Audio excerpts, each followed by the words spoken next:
Hello, hello, hello, hello. My name is Portia. I am a certified self-love coach. I am coming to you on this Good Thursday, and every Thursday that I can, absolutely, with her story, her way, her truth. I'm going to give you guys just a second to get to hop on this live stream. Tonight, I have the pleasure of I'll say the pleasure. I had the pleasure of sharing three particular events and situations from relationships dealing with my mom. And I just wanted you to take whatever it is that you can from those lessons. I think I wrote in the title, "What decisions do you need to take charge of?" So a lot of us need to take charge of certain decisions in our lives.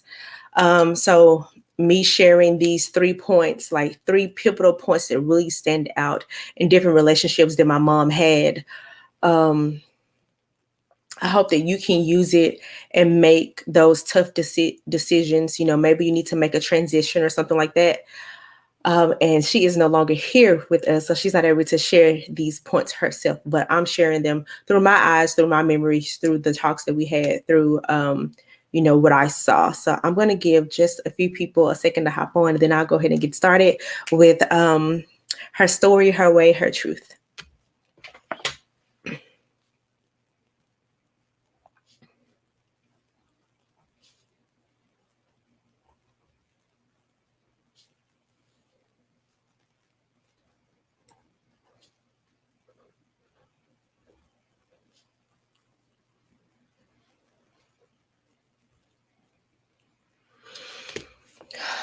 Please say hello. Let me know you are in the room. Let me type that here.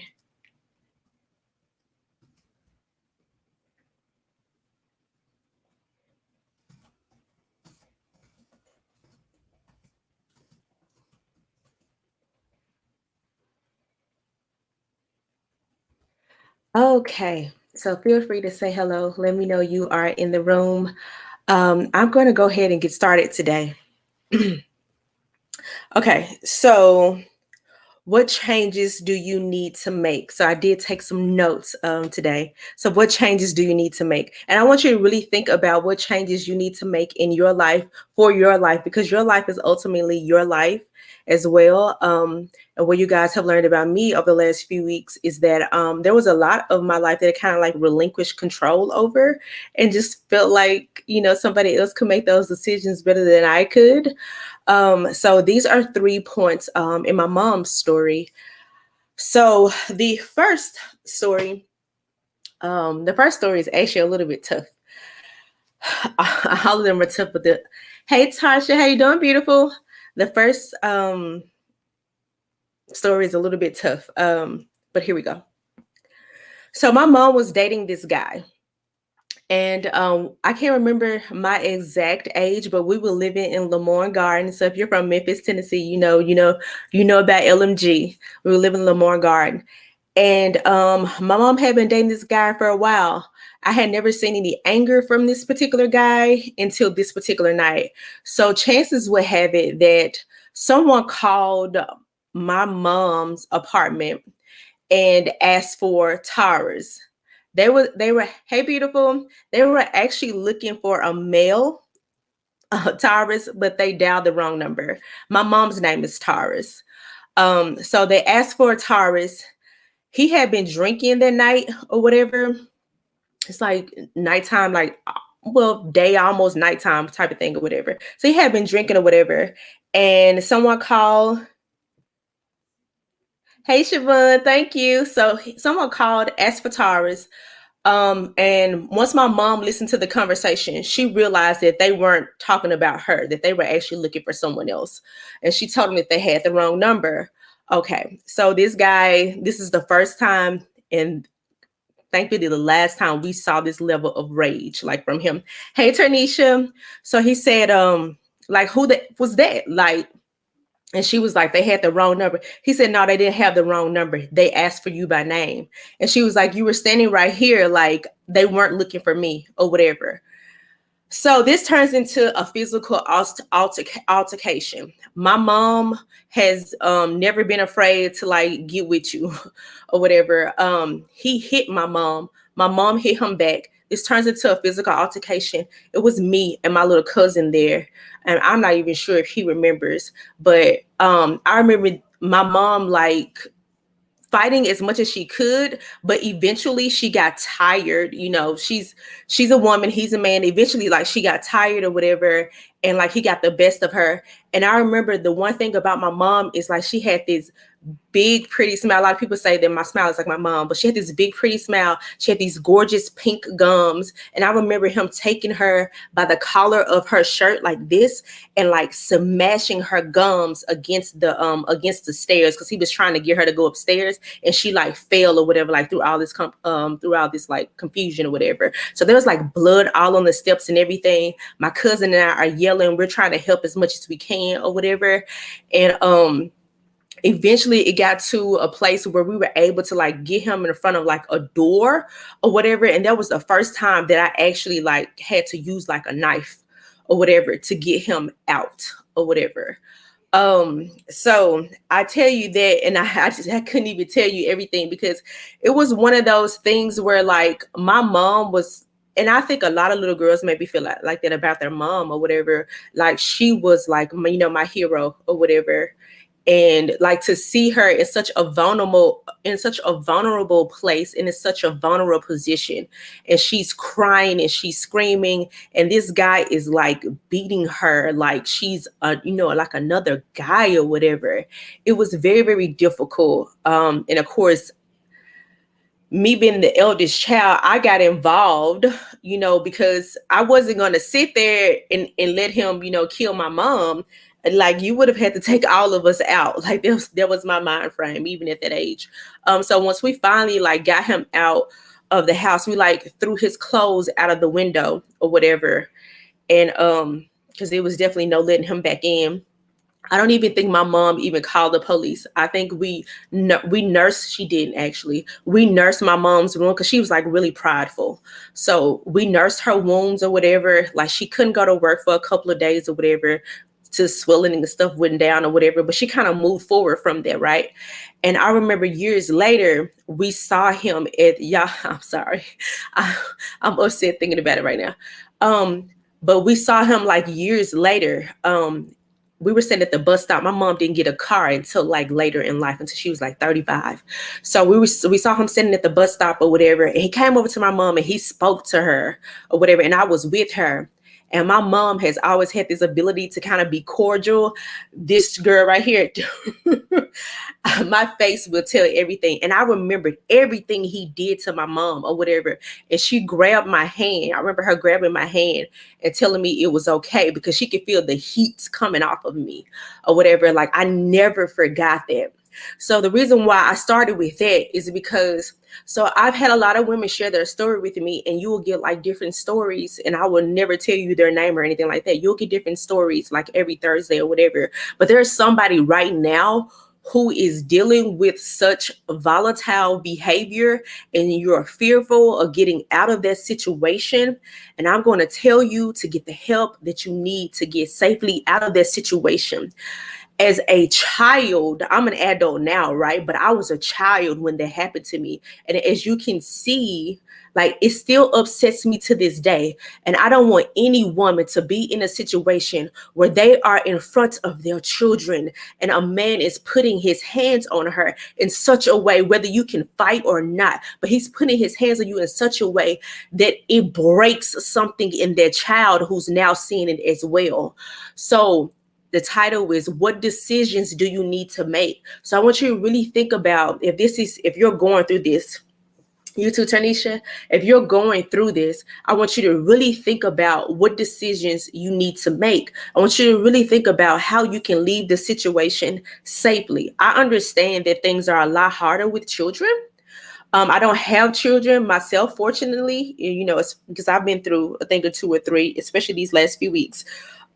So I've been fortunate not to have kids, but I know having children brings a level of difficulty when you are in a situation like this. Hey, Keisha, when you're in a situation like that, But the biggest concern, if you could take anything away from what I just shared with you, the biggest concern is for you to get to a place of safety and get your children to a place of safety. Like my mama never went back to that guy. She never gave him another chance. And she was able to, speak to him years later or whatever. But I never forgot, like as her child, I never forgot like what he did, like to my mom. So just think about what decisions you need to make in order to change your surroundings, right now to get to a place of safety. If this is your story and you're in this situation, because your children need you at the end of the day. No one's going to take care of your child like and even if you were in a situation where you had to place your children somewhere else, there where they can be safe for a while, as their mom, you're going to always think about them if they're okay and stuff like that. So definitely get to a place of safety. Think about what decisions you need to make for your life right now. Okay, so the second second story that I'll share with you. So my mom was in this relationship with this guy, and I don't know, things were good until they weren't, right? This is the way it always is. But things were good until they weren't. And I was away or up here in Nashville, Murfreesboro area at college or whatever. My younger brother and sister were still at home at that time. And her and this guy had been dating for a while or whatever. And something happened, something broke. There was an argument of some sort. And maybe it was like the final straw for my mom, but she wanted to get out of the situation. He ended up pulling a gun, a firearm on my mom. And I remember my mom calling me and telling me what happened, that he pulled a firearm on her and he had threatened her or whatever. And being from where we're from, the hood, like we don't really call the police. I'm not saying that's a good thing, good or bad thing. We don't really call the police, but I remember her calling me, as her oldest child, to talk to me about it. That he had pulled this gun on her. And the first thing that I thought about was my brother and my sister were still there in the home with my mom. So it was kind of like, well, you need to get out of there. And she didn't have a place to go, or she didn't have enough money to put down on a place to go or something like that. And she asked me, if I would help her. And of course it was like, of course I'll help you. So this is me like working doubles and triples and quadruples or whatever to give her, the rest of the money that she needed to get out of this situation. And they ended up she ended up making a safe transition. He didn't know where she was like for a really, really long time or whatever. And I remember just being up here, just kind of like scared, like, I don't want anything to happen to my mom, my sister, or my brother or whatever. And something is telling me right now that somebody is watching it and has gone through like something similar, or maybe going through something similar. And I just need you to take a deep breath and really, really ask yourself what decisions that you need to make. Because for my mom, it was, getting to a place of safety that he didn't know like where she was. Like my brother and my sister were not his kids or anything like that. This was just the guy that she was dating. But being up here in college, it was absolutely terrifying, wondering like, oh my God, is something going to happen to my family type of thing or whatever. So I'm glad she was able to make a safe transition from that place. I'm going to tell you this. Sometimes traumas have a way of tricking us into believing that we're not worthy of a better situation. Sometimes trauma, and I know a lot of you probably know this firsthand, sometimes trauma creates these bonds to places where we shouldn't be loyal, but we do it anyway because that's our way of expressing love. So we feel like being loyal to that trauma, being loyal to that toxic relationship, that's our way of expressing love. So we stay in these situations that slowly break us down over and over and over again. And the third story is actually involving this guy, the same guy, like years later, where they like got back together, and he had seemingly changed. She was in the hospital. She was in the hospital. She was sick. And so he was on the phone with another woman. It turns out to be one of the mothers of one of his children. He was on the phone with her while my mom was sick in the hospital, and he thought my mom was asleep. And he was basically confessing his love for this woman. Although he had given a ring to my mom, he was confessing his love to her, and that he really truly wanted to be with her and not my mom or whatever. So my mom didn't make a fuss or anything about it or whatever. She, she was discharged from the hospital. She healed or whatever. And she was able to give him his ring and finally walk away from the situation for good. And I'll tell you that when my mom passed away, it was from an aneurysm. And we weren't expecting it, but my mom died single. And as my mom got older and I got older, our relationship was a lot better than it was like growing up. And we were able to talk about life and situations. And when she was single, she was so happy, right? She was single, she was happy. And what I gathered from that, like, she never stopped believing that she could take care of herself. And if you know anything about me and my story that I've shared, like, there was a point that I had forgotten that I could take care of myself. So once she had my mom went through a lot, right? So once she had went through like really getting sick and finally getting her health back and stuff like that, she was like, I can do this. I can take care of myself. Like, I don't need to have a man here for the sake of having a man here causing me unnecessary stress, because your body really does keep the score when it comes to stress, like causing me unnecessary stress when I can just figure this out and, and do this on my own. And this is what she did. She worked 2 jobs, until she passed away.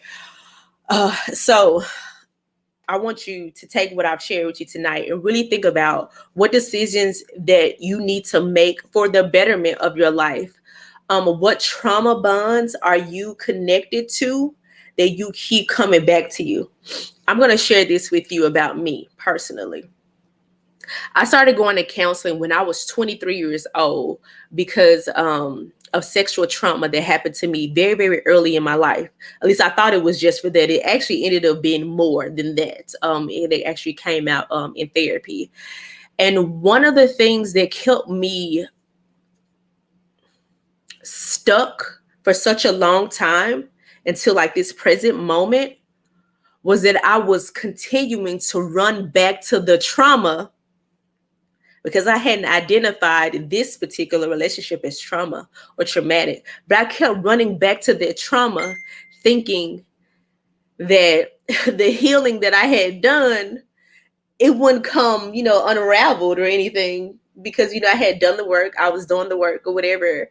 So it was like, I will be okay here in this situation because I'm learning all these tools. I'm figuring it out. I'm finding myself, like I'm loving myself more. But I was destroying the work that I worked so hard for, running back to a trauma bond, a trauma-filled relationship.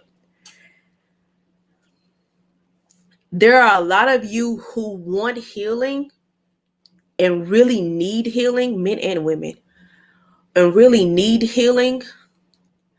And the hardest thing I'm going to tell you, the hardest thing you're going to have to do is to accept that you're going to have to let some people and some things go. It's going to suck. It's going to hurt like hell, but you're going to have to let some people and some things go in order for you to really reach your healing. For those women who are watching that are doing the work continuously, that are doing the work sporadically, any work that you are doing towards your own healing to be a better person, I am going to personally encourage you to detach from any person, place, or thing that hinders your healing process. And sometimes that includes a spouse. Sometimes that includes a significant other. Sometimes that includes a parent. Sometimes it may include a toxic child. Anything that hinders your growth, you are going to have to let go of it. And it's going to suck and it's going to hurt. And you're going to sit around and you're going to think about the good times and stuff sometimes or whatever. But I need you to think about the bigger picture. Your healing is absolutely important. And for those women who have healed and have put in the work, do not go back to those trauma-filled situations. Do not go back to this, the same, it's a different guy, but it's really the same guy you've been dating like all this time. You keep dating this type of guy over and over and over again. What we see a lot, especially in today's society, is that women will do the work to heal and to become better people. And then we get into these relationships because opposites attract, right? We get into these relationships with these men who haven't done the work to heal, and they latch on to our healing and suck the life from us. And I know this has happened with, some men as well. So don't do it. Don't jeopardize your healing. Don't jeopardize your peace. Don't jeopardize your growth going backwards. I know that you need healing and peace so bad. Yes. So take that time for yourself to seek that, Jennifer. I know that our society glorifies toxic relationships. Like, we don't even identify it as toxic relationship. We equate it to loyalty. Loyal ain't loyal. And we have to let go of the idea, and I'm telling you this from personal experience, right? We have to let go of the idea that the more hurt that I can bear, the more loyal I am. And eventually he'll see that, he'll recognize that, he'll honor that, and he'll give me what I truly deserve. Do you hear what I said? Why would he give you what you truly deserve when you're showing him? Now I'm talking to myself, right? When you're showing him that you deserve everything you're getting because you keep putting up with it. Why do I have to change? You said you weren't going to leave. You said you was going to be here, and you continue to be here. So why would I give you anything different? And this sucks. It sucks. But being in a place where you are at peace, being in a place where you're happy, is the ultimate goal. And sometimes that looks like being by yourself for a while and really figuring you out and doing the inner work there. That way you can attract the type of person, male or female, that you truly want to be with. Or that way you can recognize the red flags early and step away from the situation earlier than, years and years and years go by. Let me see if there's anything else I wrote down. Okay. So I want you to take away from tonight's her story, her way, her truth. Just really sit and think about what decisions that you need to finalize in your life. Maybe you have something that's really bothering you. Maybe you journal about it. Like, what decisions do you really, really need to go ahead and make? Go ahead and solidify for your life. Because the world keeps going round and round and round, and you only get this one life, and this is your life too. So don't relinquish all control and all power. Make those tough decisions, and it's gonna suck, you guys. Like, as much as I smile and as peaceful as I am, I have moments and I have days like yesterday where it was like, whew, somebody give me a drink. And that's okay, because I know I'm gonna be okay. And I want you to know that you can be okay too. So my inbox is always open. If you would like to share your story anonymously and help me put my 2 cents in on it, feel free to share it with me as well. I will see you guys back here next Thursday at 8 p.m. Central Standard Time for Her Story, Her Way, Her Truth. You guys go forth, have a good evening. And I want to encourage, hey Toya, I want to encourage every woman watching to take ownership of your voice and to take ownership of your story. This is your story and it's your voice. Don't allow people to take that away from you. I had people take it away from me for a very, very long time. And a lot of my gift is connected to my voice, my vulnerability, my ability to share, my ability to listen, my ability to empathize. And for a very long time, I had people take that away from me. So really dig deep, and it's going to be tough, but really dig deep. And of course, if any of you want to work with me one-on-one, you can feel free to send me a private message as well. So I will see you guys back here next Thursday, 8 p.m. Central Standard Time, every Thursday that I absolutely can for Her Story, Her Way, Her Truth. And of course, if you want to share anonymously, feel free to message me. But if you also want to do a little split screen action and hey, I'll bring you on camera, you are able to do that as well. So enjoy the rest of your evening, you guys. Good night.